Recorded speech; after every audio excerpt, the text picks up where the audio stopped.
case you didn't know, Short Track Super Series is down in Texas right about now. A lot of the drivers from Central New York racing with some of the locals from down that way. It's a 5-race swing. Race 2 of that swing is tonight, and it will be at Rocket Raceway Park. They have, again, racing right through Saturday. Danny Creeden is one of the guys who raced last night. He won his qualifying heat, but there was trouble out at Rocket Raceway Park as a fog moved in. Danny Creeden is in the pits right now. It's a little after 3. How we doing, Dan? Good, sir. You? Very good, very good. So this was interesting last night. I heard that there was fog. I actually saw a picture somebody put up. You were on the track. You said it was pretty serious fog. Yeah, it got pretty foggy. We rolled in Monday night, and we went to drop the trailer off down here, and rolled in, and it was so foggy you could barely see, so we just parked the trailer out front, so we got in here in daylight. And last night, same thing. It just got foggier and foggier. Just after hot laps, the fog started rolling in.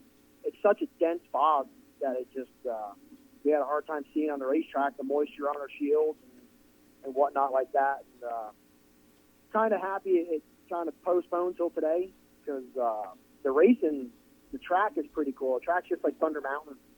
So I think it would widen out and it would race a lot better. I think last night it was just so hammered down with so much grip that it was not going to make for a good feature last night. I see. Oh, so I was wondering what it was going to be like, Thunder Mountain. So there's some bank and some room to race. You told me the way your shield looked, you almost thought it was raining. Yeah, there was so much moisture in the air that just the rain streaks were running right across our shield. And we didn't dare wipe it or pull the tear off, just kind of rode with it. But the implement tires down the bottom, they're white, and it was hard to see them things. And I'm good at hitting them, so I made sure I steered clear of them. But I think I flirted with one off of 2 one time. But right now, the sun's out, a little cloudy. Hopefully the fog stays away, and we have a great race tonight. We got 2 features, so. Yeah, that's true. So they got to make up what's left of last night's show. And you said there's other divisions that are on the card as well.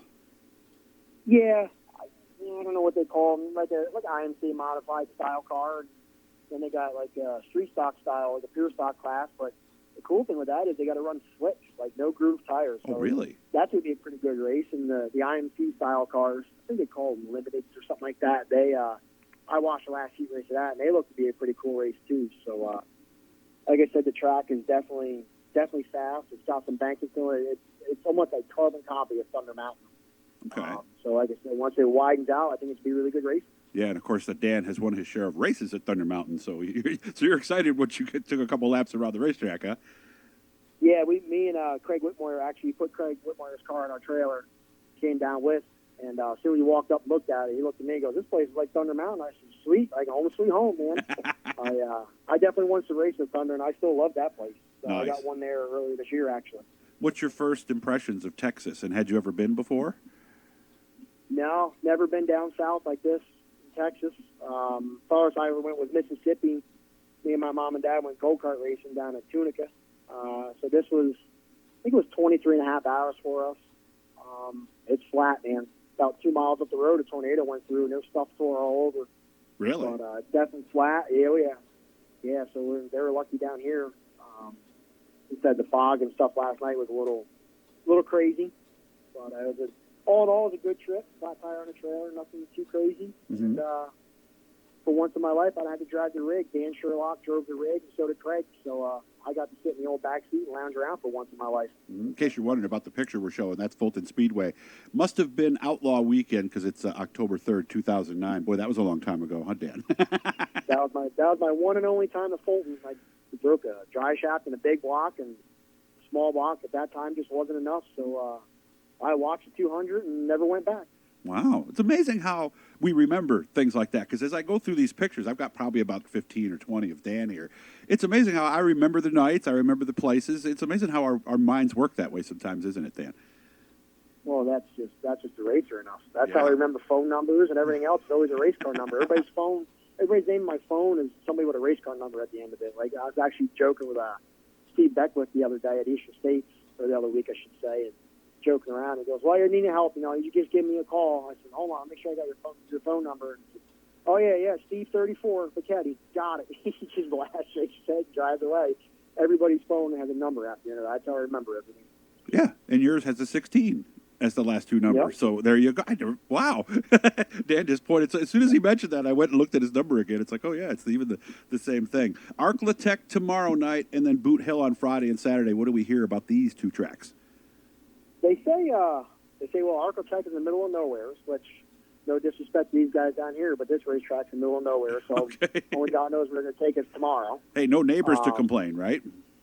You're exactly right. You can Yep. race all night. I don't think anybody would complain. That's down here. right. Maybe the cows over here that I'm looking at. But, they say that place a little smaller, kind of similar to Accord. Maybe like a Woodhall, just a little bit longer straightaway than Accord, that's good. 'Cause that's good for us.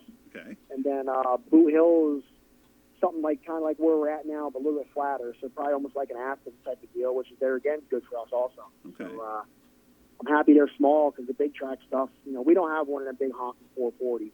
Only thing we got the 390 13 degree that Danny Fidel built us. And I brought the big block down, but the only thing I had left, that 370 getting rebuilt, and I had a spec head, so I gambled with the big block just because I didn't know if the spec head was going to be enough to run with these guys. So we'll see what happens there. I'm happy the tracks are definitely smaller, so our little engine can keep up. So a busy night ahead for everybody tonight. You can watch all the action on Flow Racing. We'll try to check in with somebody every day if we can this week. So, Dan, if you go ahead and win tonight, I'll make sure I follow up and chat with you tomorrow. How's that sound?